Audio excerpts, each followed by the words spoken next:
Halo, kamu sedang mendengarkan Kilas Kabar Nusantara. Podcast persembahan KG Radio Network menyajikan berita harian yang mengangkat keunikan dari berbagai wilayah Indonesia. Kilas Kabar Nusantara dapat juga didukung oleh pengiklan loh.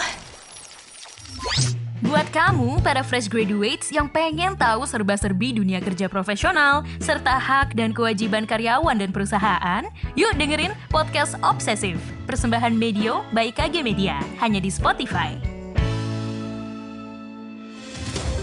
Buruh di Sulawesi Selatan yang tergabung dalam Konfederasi Serikat Nusantara atau KSN mendesak upah minimum provinsi UMP naik 30%. Dari Rp3.165.000 menjadi Rp4.115.000 lebih untuk tahun 2023. Ketua Konfederasi Serikat Nusantara KSN Sulsel Muhtar Guntur mengatakan pihaknya menaungi 8 serikat pekerja. Desakan kenaikan sebesar 30% dengan pertimbangan menyesuaikan kenaikan harga BBM subsidi. Imbas kebijakan tersebut membuat harga bahan kebutuhan pokok ikut mengalami kenaikan. Sementara itu, Ketua DPP Asosiasi Pengusaha Indonesia Apindo Sulawesi Selatan Suhardi mengatakan pihaknya memahami usulan kenaikan signifikan itu. Namun menurutnya hal itu tidak bisa serta-merta diterima begitu saja lantaran ada rumusan perhitungan khusus yang harus dipenuhi. Dia mengungkapkan kondisi perusahaan saat ini juga masih dalam tahap pemulihan. Efek pandemi masih berdampak pada perusahaan, disusul kenaikan BBM yang turut mempengaruhi. Suhardi sejauh ini mengaku masih akan menunggu hasil musyawarah tripartit antara buruh, pengusaha, dan pemerintah.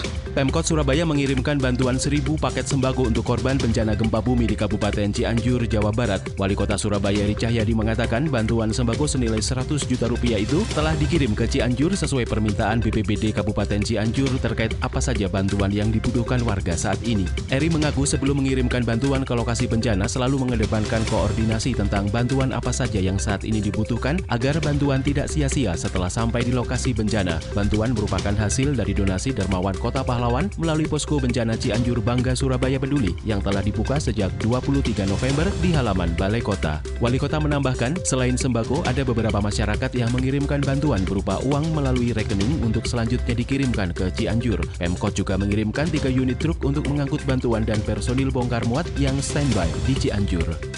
Pemerintah Provinsi Kalimantan Barat menggelar launching aplikasi Si Pohon Kalbar. Launching digelar di Pendopo Gubernur Kalbar Sabtu 26 November. Hadir dalam kesempatan tersebut Menteri Koordinator Perekonomian RI Erlangga Hartanto dan perwakilan menteri dan delegasi dari Brunei Darussalam, Malaysia, dan Filipina.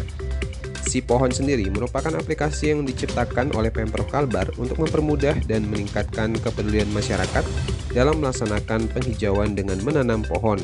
Dalam aplikasi Si Pohon ini, kita bisa melihat jenis dan spesifikasi pohon yang hendak kita tanam.